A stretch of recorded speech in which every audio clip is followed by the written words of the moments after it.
Semua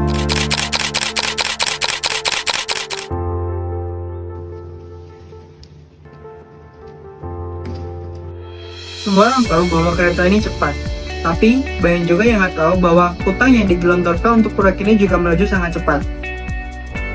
Pertama, kita tarik sejarahnya. Bagaimana sih kata bengkak ini bisa muncul? Nah, apakah teman-teman ingat?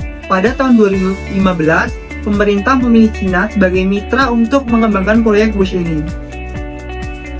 Cina dipilih karena proposalnya yang menawarkan skema bisnis to bisnis dan dengan tegas menyatakan bahwa tidak akan meminta APBN atau menerima jaminan negara. Tetapi, ada salah satu tokoh yang skeptis dengan proyek ini. Salah satunya adalah Bapak Ignatius Jonan, mantan Menteri Perhubungan dan mantan Direktur PT KAI.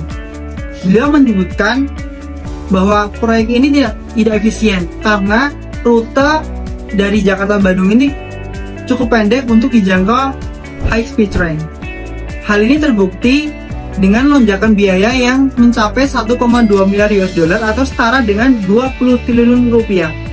Alasannya karena harga tanah yang meroket dan kontur tanah yang menyebabkan biaya konstruksi ini sangat mahal, sehingga bisnis to bisnis hanya sekedar janji semata tanpa adanya aksi nyata. Lalu, apa sebenarnya yang memicu bom waktu utang ini, dan setelah terjadinya pembengkakan, siapa yang akan menanggungnya? Dalam rapat DPR, Bapak Didi Hartanto sebagai Direktur Utama PT Kereta Api Indonesia menyatakan dengan tegas kalau tidak ada PMN atau suntik modal negara, arus kas Kereta Api Indonesia akan dalam masa kritis. Kenapa? Karena PT Kereta Api Indonesia sebagai pemimpin konsorsium yang akan menanggung hutang tambahan kepada China Development Bank.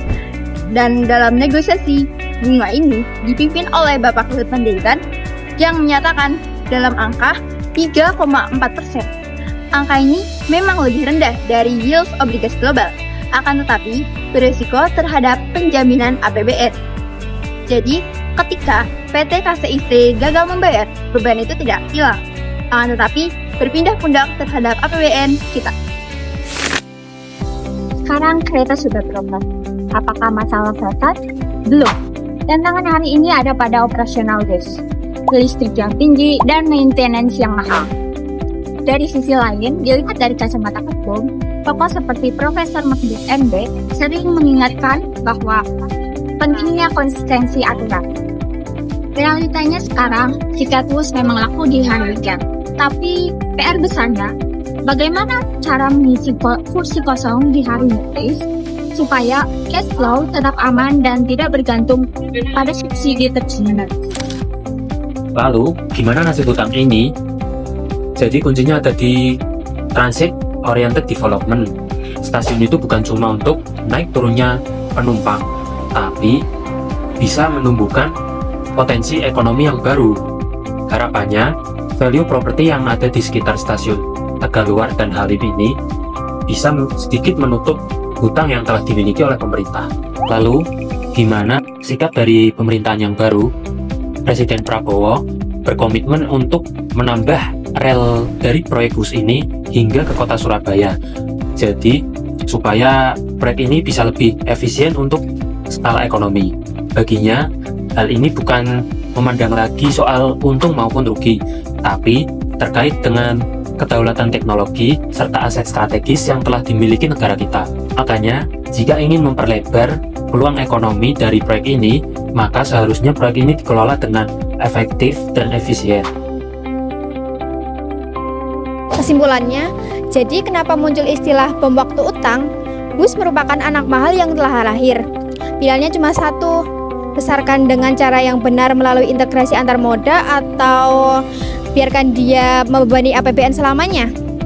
Secara makro, jika cash flow bus tidak segera stabil dan transit oriented development tidak menghasilkan, beban fiskal semakin berat ke depan. Di sisi lain, jika integrasi antar moda, ekspansi rute, dan pengembangan wilayah berhasil, bus bisa berubah dari beban menjadi kapitalis ekonomi. Intinya, ini proyek mahal yang sudah lahir, dan sekarang tinggal bagaimana negara memastikan dia tumbuh tanpa menjadi beban generasi berikutnya. Lalu pada akhirnya, WUS adalah cermin. Apakah kita negara yang belajar dari proyek besar atau negara yang mengulang kesalahan yang sama? Karena setiap kilometer rel bukan cuma soal teknologi, tapi soal pilihan, mau melaju ke masa depan atau tetap di masalah yang sama.